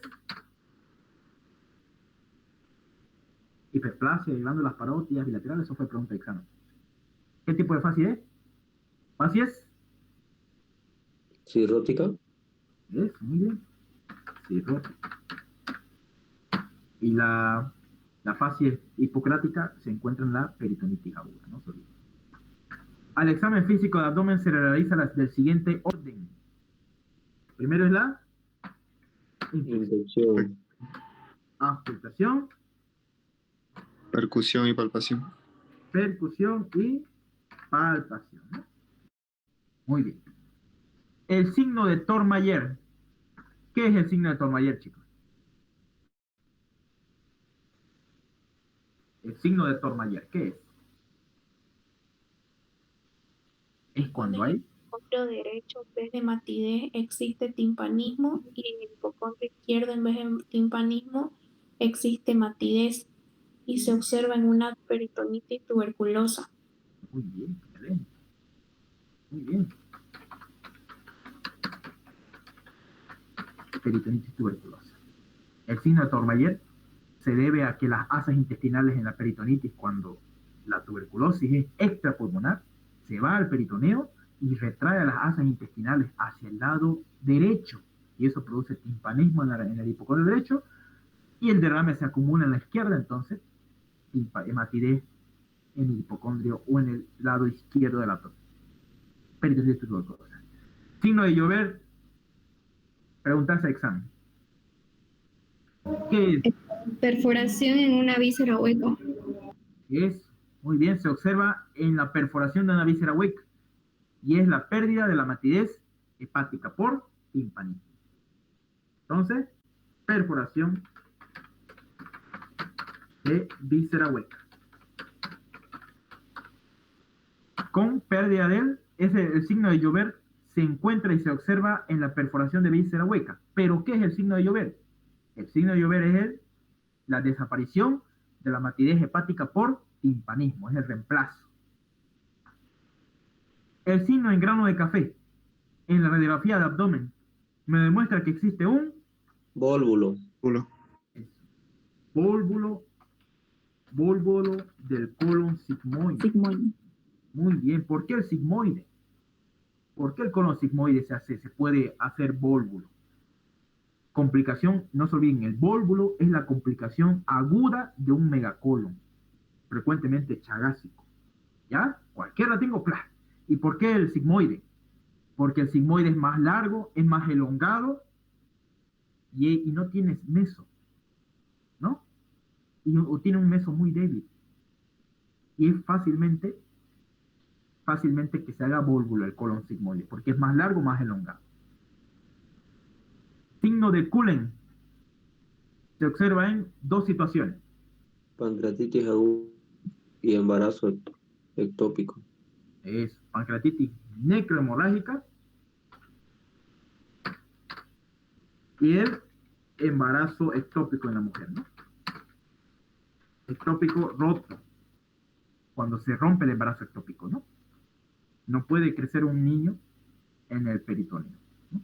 ¿Qué es el síndrome de Meigs? ¿Cuál es la triada, chicos?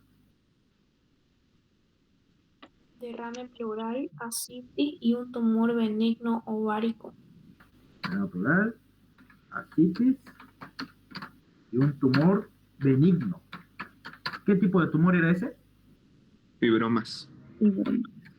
Tumor benigno ovárico. Ovárico, muy bien. Un tumor benigno ovárico. Excelente, muy bien. Muy bien, chicos. Tumor benigno ovárico. ¿Y yo cómo hago el diagnóstico de ese síndrome de Meigs? Sencillo, una tomografía y le pido un antígeno tumoral que se llama el cifra 125, un marcador tumoral, que es el cifra 125 para diagnosticar un tumor de ovario. Entonces, ese es el abdomen asimétrico. ¿Dónde lo encontramos, chicos? Último. Se puede observar en hernias, tumores, eventraciones. Aplasias musculares. Y eventraciones, ¿no? En las aplasias musculares. Muy bien. Aplasias musculares. Excelente. Hernia en los tumores, en las eventraciones, que son hernias eventrógenas, obviamente, y en los aplasias musculares. Cuando no hay una región del músculo o una región del músculo falta o está muy débil, ¿no? Y ahí el intestino sale por ahí. Muy bien, chicos. Así lo resolvimos el pequeño banco de preguntas. Solamente de esa parte, mire, hartas preguntas, ¿no? Nos falta la segunda parte incluso. Listo, chicos. Gracias por su atención y que Dios siempre me los bendiga y sigan teniendo esas ganas de aprender, de seguir adelante y compartir esta información que hoy han aprendido o han repasado, compartirlo con sus compañeros, y así va a prevalecer la medicina. Sin eso, no prevalece la medicina. ¿Listo? ¿Alguna preguntita? Sí, yo tengo una. En el signo de llover, igual puede ser en un neumoperitoneo. En un neumoperitoneo, el signo de llover. Sí, por si acaso, el signo de llover es la matidez, ¿ya? Digo, es el timpanismo que hay a nivel del hepático, ¿no? Es el timpanismo que hay, pero una perforación de víscera hueca te hace un neumoperitoneo.